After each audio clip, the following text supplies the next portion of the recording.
One of the things that I've learned on my market gardening journey is that there is no one right way to do anything.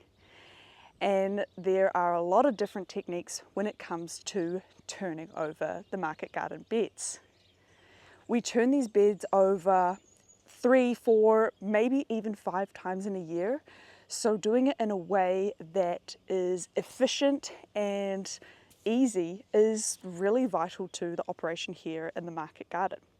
So I'm going to show you guys 2 ways that we turn these beds over, including how we terminate different crops and prepare them for the next season of growth.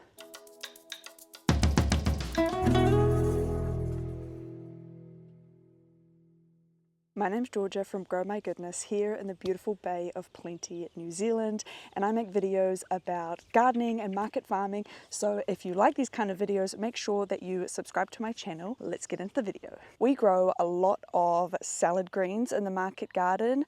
This here is a bed of mesclun. It's a blend of about 5 or 6 different types of Asian greens: komatsuna, mizuna, mabuna, pak choi, a couple of other mustard greens in there as well.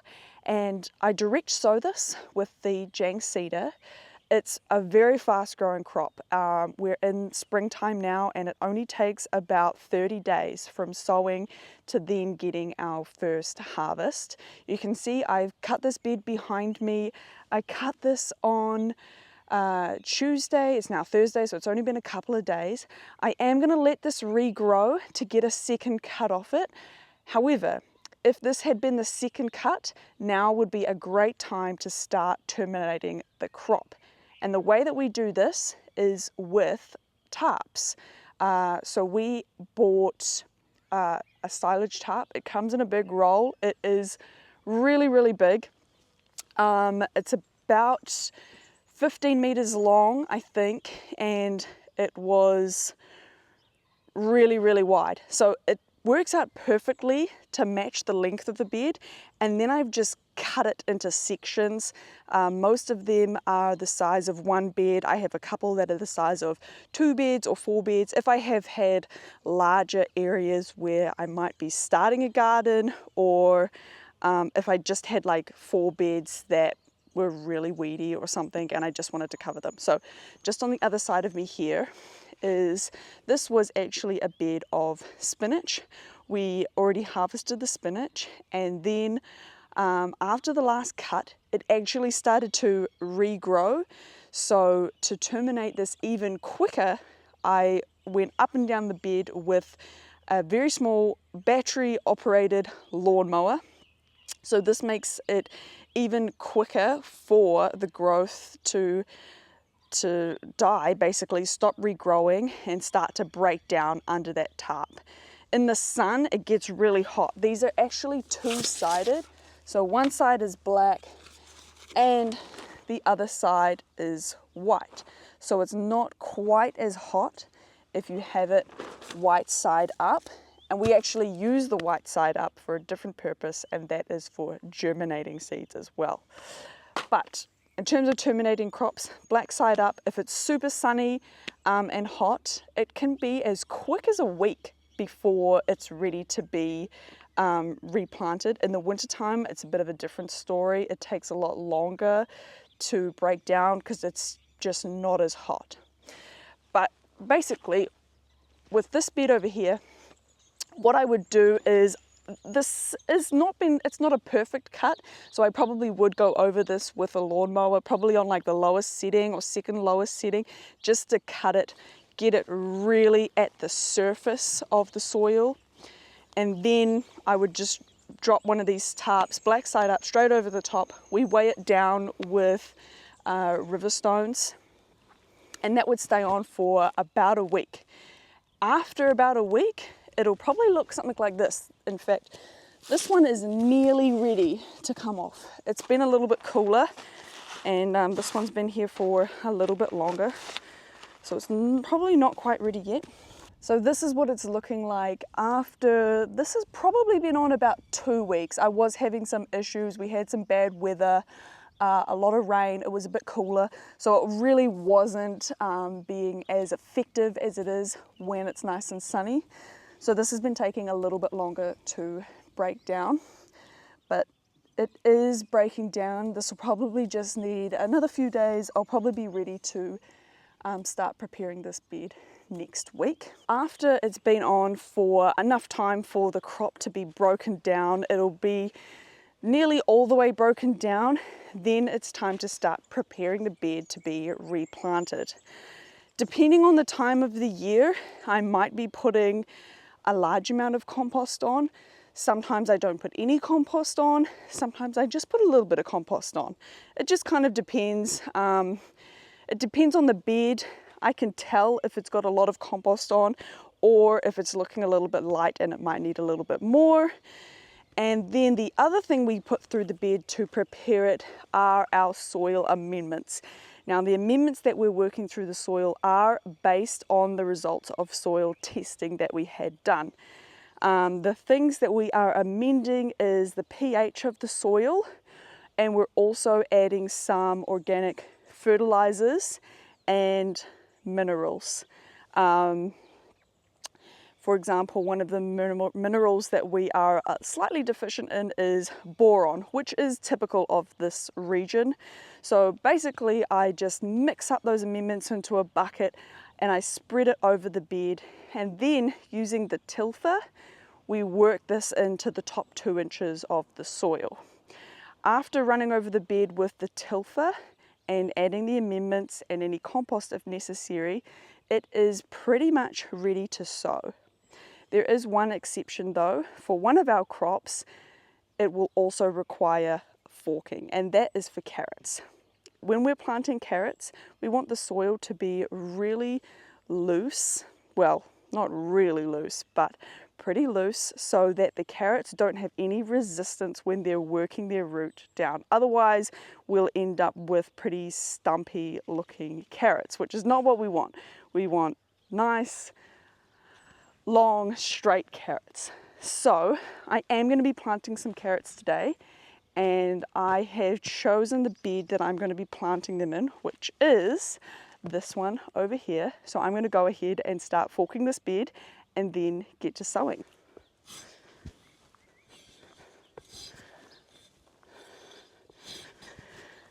Quite dry, eh? But the surface is dry, but it's not underneath. Of course, using the tarp and the lawnmower doesn't work on all of the crops here in the garden, and the other way that we need to clear the bed and prepare it for the next sowing is by manually removing the residual crop and weeds by hand. This is physically a little bit more difficult, but it's actually pretty fast to get done. So behind me I've got about half a bed of radishes left here and some weeds that have also grown in with the radishes. It just wouldn't work to run over them with the lawnmower and try and kill it with the tarp. It wouldn't break down as easily as like the small mesclun leaves or spinach or rocket do. So in an ideal world, I would have sold all of these radishes, but it's not an ideal world and I haven't. My next succession of radishes are ready to go. These ones, the radishes unfortunately don't hold so well in the ground, and there's really, for us at the moment, only about a 2-week time period where we can harvest the radishes. So I just grew a little bit more than I was able to sell. That's totally okay. These, I'm just going to take them out and they're going to go straight into our compost bin. So pretty much all there is to it is just getting some hard work done, getting down, pulling out the radishes and taking them away.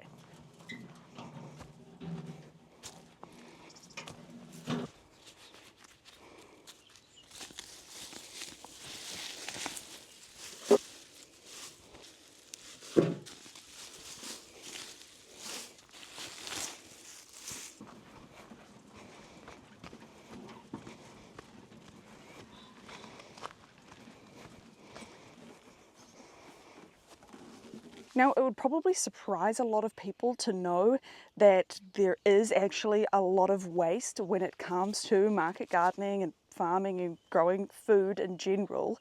However, for me, product that either doesn't get sold or is left over from our retail store and goes bad before it can be sold or consumed, it really doesn't bother me that there's a lot of waste, because we have a pretty small composting setup system here. I'm definitely not a composting expert, but it is a resource that we regularly buy in. So being able to use the waste from the garden to make compost, it's really great. It doesn't bother me. I don't really see it as waste, because yeah, it's a valuable resource. We use a lot of it and we buy it in anyway. So if I have a little bit more from the garden that I can use to make my own, it's still a positive. Now that I've cleared all of those radishes out of the bed, we can see that I am actually, unfortunately, left with a considerable number of weeds. This is unfortunately kind of typical of this area of the garden. Some areas of the garden I do have to battle the weeds a little bit more than others, and this is somewhat typical of this area. I think it was the end of the summer, we actually had sunflowers growing in here under weed mat, and unfortunately it actually just got away and it was crazy. We manually pulled all of the weeds out, and I did use a tarp as well, but sometimes it can be pretty persistent, and it's just going to take a little bit more time and effort to get this area really weed free long term. So there's a couple of things to consider here when deciding how to tackle these weeds. The first one to consider is probably to do with how much time I have. And when I say that, I'm talking about my time, because it will probably take me maybe 45 minutes, half an hour to clear these weeds away, maybe a little bit longer than that. Or I also have the option of using one of our silage tarps to lay over the bed, black side up, and that will kill these weeds, and it's really, really effective. Sometimes you do have to do that if the weeds are really bad, because there's just no way that I'll be able to pull all of them out.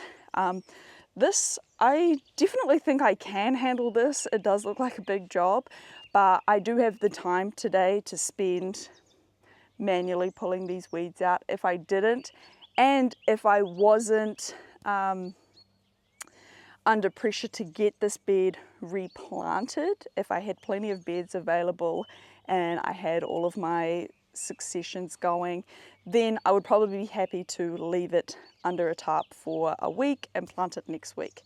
But I'm pretty keen to get this bed planted today if I can, and I have the time as well. So I'm going to go ahead and weed this, but there's a couple of tools that I need that are going to help me make this job go a lot quicker. First tool that I'm going to be using is the 2 Bad Cats wire weeder. Now this weeder is really, really good for using in the beds. It's just got a wire kind of loop around the top, a nice long pole. It's not the strongest weeder in the world, which is why I say it's good to use in the beds. I wouldn't use this on pathways so much because the ground is a bit harder and more compact, and I have broken a couple of these already.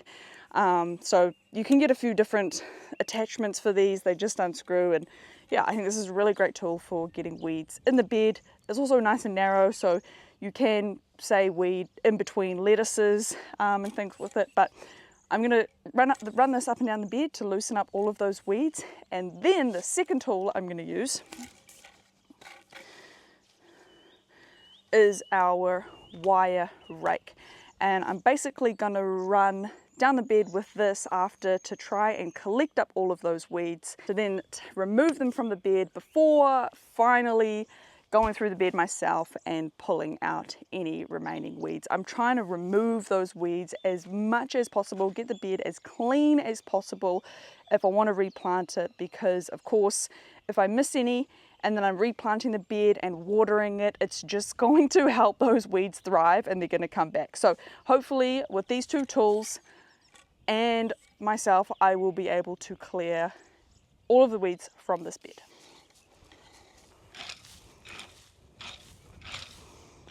I just went through and hand pulled a few that didn't get caught by the rake, and that has left this bed really clean. It's looking really good. The fact that there were so many weeds is going to impact my decision on what I'm going to plant in here next.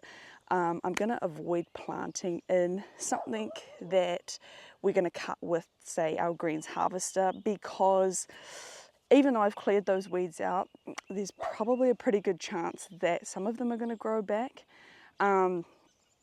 Or, you know, if any of them had gone to flower and seeded, some of those new weed seeds might germinate and grow with the next crop. So I'm going to avoid putting like our salad mix or our rocket in there, because it's going to be a bit of a pain. If we're going through with our greens harvester, we're going to be picking up some of those weeds as well. So I'm actually going to go with one of our root crops. I'm going to put beetroot in here. I've got beetroot growing in the next bed over. It's growing beautifully, so I'm going to have a go at putting some beetroot in that bed. If there's a few weeds in there, it's going to be fairly inconsequential to the growth of the beetroot, and it'll be pretty easy to just go ahead and pull them out.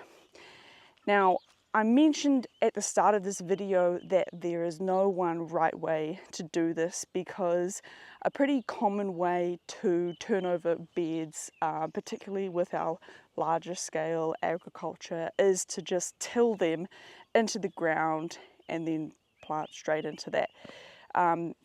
The scale that we are no dig and no till for a couple of reasons.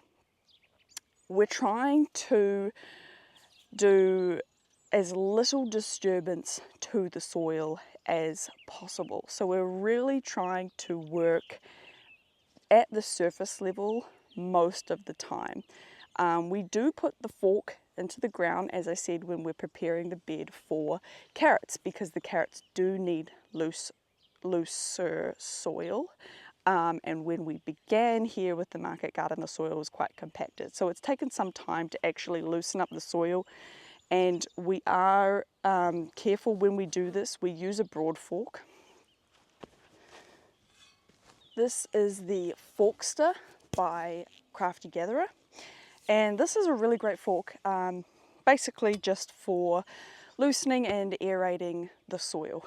And another reason that we want to disturb the soil as little as possible not only helps prevent weeds, but also helps to preserve that microbiology living within the soil, which is really a key part of growing a no-dig garden, and growing organically really preserves the health of the soil, basically, is what it comes down to. So that's why we do it the way that we do it with the tarps.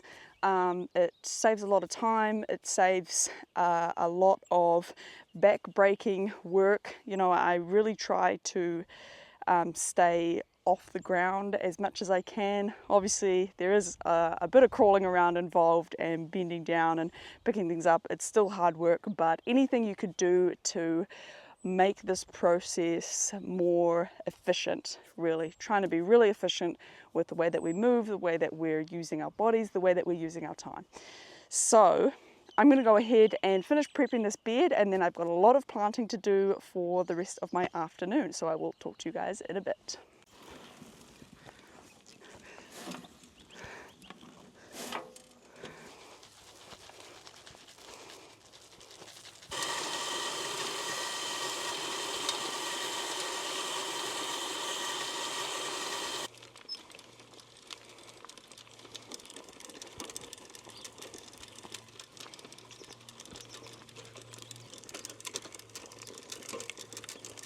Okay guys, that's going to be all for this video today. Thank you so much for watching. Before you go, be sure to click the thumbs up button and don't forget to subscribe to my channel. I'll see you in the next one.